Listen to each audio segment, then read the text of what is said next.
ఇది ఎలా అనిపిస్తుందంటే చంద్రబాబు నాయుడు గారు చాలా సందర్భాలు చెప్పాడు ఎన్నికల సమయంలో సంపద సృష్టిస్తున్నాడు సంపద. ఎవరు సృష్టిస్తున్నాడంటే ఎల్లో మీడియా వారికి లేదా ఎల్లో వ్యాపారస్తులకి వీళ్ళందరినీ సిండికేట్ చేసి వారికి సంపద సృష్టించేటటువంటి కార్యక్రమాన్ని ఇవాళ నారా చంద్రబాబు నాయుడు గారు ముఖ్యమంత్రి హోదాలో ఈ కార్యక్రమాలు చేయటం చాలా దురదృష్టకరంగా ఇవాళ నేను భావిస్తా ఉన్నా. ఇకపోతే కొత్త పాలసీ వచ్చిందిగా, మీరు చూశారుగా, మద్యం.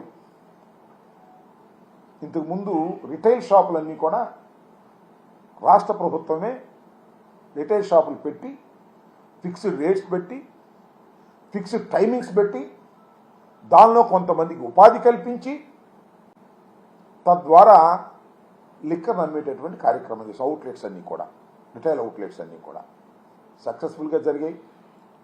ప్రభుత్వానికి కూడా ఆదాయం వచ్చింది. వాల్యూమ్స్ ఆఫ్ ది లిక్కర్ వాడకం తగ్గింది. అంటే వాడకం తగ్గింది అంటే కన్సంప్షన్ తగ్గింది. అంటే తాగేవాళ్ళు తాగనంత ఇటువరకు అంత విచ్చలవిడిగా తాక్కోకుండా ఉండేటటువంటి ప్రయత్నం చేసి కొంతమేరకు నియంత్రించేటటువంటి కార్యక్రమాన్ని వైఎస్ఆర్ కాంగ్రెస్ పార్టీ అధికారంలో ఉన్నప్పుడు, జగన్మోహన్ రెడ్డి గారు అధికారంలో ఉన్నప్పుడు మేము తీవ్రంగా ప్రయత్నం చేశాం. మేము ప్రయత్నం చేసినప్పుడు చంద్రబాబు నాయుడు గారు చాలా ప్రచారం చేశారు. నాణ్యమైనటువంటి మద్యం దొరకటం లేదు, మద్యం తాగితే చచ్చిపోతున్నారు, మద్యం దౌర్భాగ్యమైన మద్యం ఇస్తున్నారు, మేము వస్తే నాణ్యమైనటువంటి మద్యాన్ని సరఫరా చేస్తాం. ఎంత బాగుంది! చంద్రబాబు నాయుడు గారు నాణ్యమైనటువంటి మద్యాన్ని సప్లై చేస్తామని చెప్పేసి 99 రూపాయలకే క్వార్టర్ అని చెప్పి పెట్టారు. సరే, పాలసీ మార్చేసి అంతా ప్రైవేట్ రంగానికి ఇచ్చేటటువంటి కార్యక్రమం చేశారు. ఇది కొత్తదేం కాదు. 2014-19లో కూడా నారా చంద్రబాబు నాయుడు గారి ప్రభుత్వం ఉన్నప్పుడు కూడా ఇదే కార్యక్రమం చేశారు. అప్పుడు ఒక రకమైన తంతు, ఇప్పుడు ఒక రకమైన తంతు. ఏమిటి? షాపుకు 2 లక్షల రూపాయలు ఎవరైనా ఇవ్వచ్చు. దీన్ని లాటరీ తీస్తారు. లాటరీ తీసి ఆ షాపు ఎవరికి వస్తే వాళ్ళకి ఇస్తారు. చూడటానికి బాగుంది కదా. చేసేది ఏంటంటే కొన్ని చోట జరుగుతున్నది, ఇంతకు ముందు కూడా జరిగింది. అబ్బాయి ఈ షాపులో మా ఊడు తప్ప ఎవడు 2 లక్షలు కట్టి ఇటానికి లేదు, మా ఊళ్ళు ఇద్దరే వేస్తారు, ఆ ఇద్దరిలో ఒకనే తీస్తాం, వాడికే ఇస్తాం. ఇది స్థానికంగా ఉన్నటువంటి ఎమ్మెల్యేలు మంత్రులు చేస్తున్నటువంటి కార్యక్రమం. కొన్ని చోట్ల ఏం తెలుసా, అందరూ వేసుకోండియా, మొత్తం వేసుకోండి, మొత్తం వేసుకున్న తర్వాత ఎవరికి వస్తే వాడు 30 లక్షలు కట్టాలి, 40 లక్షలు కట్టాలి.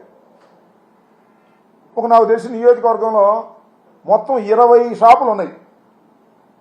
20-30 అంతా 6 కోట్లు.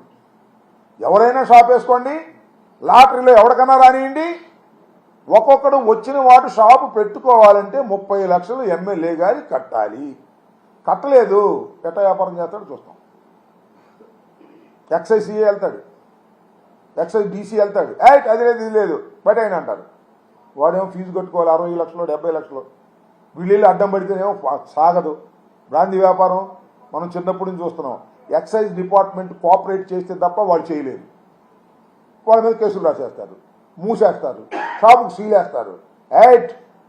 షాపుకు 30 లక్షలు కట్టకపోతే నా నియోజకవర్గంలో ఎవరికి కూడా షాపు దక్కనివ్వను, వ్యాపారం చేసుకొనివ్వను. రౌడీ మామూలుగా నాకు వాళ్ళు ట్యాక్స్, లోకల్ ట్యాక్స్. ఎంత దౌర్భాగ్యం ఉండేది నాకు అర్థం కాలేదు. ఏమండి చంద్రబాబు నాయుడు గారు, మీరు ప్రజలకు ఏమి ఇచ్చారు వాగ్దానం? నాణ్యమైన మద్యం ఇస్తా అన్నారు. నాణ్యమైన మద్యం ఎలా ఇస్తారో రాబోయే కాలంలో చూస్తాం. అది సంగతి అట్టే పెట్టండి. ఇదేంటండి ఈ అన్యాయం? 30 లక్షల రూపాయలు ఒక షాపు లాటరీలో వాడికి వస్తే 30 లక్షల రూపాయలు ఎమ్మెల్యే గారికి కడితే వాడు వ్యాపారం చేసుకునేటట్టు, లేకపోతే వ్యాపారం చేసుకోనట్టు. ఇంత దుర్మార్గమైనటువంటి సాంప్రదాయాలను మళ్ళా మీరు తీసుకొస్తున్నారు. ఓసారి తీసుకొచ్చి తుక్కుతుక్కుగా ఓడిపోయారు.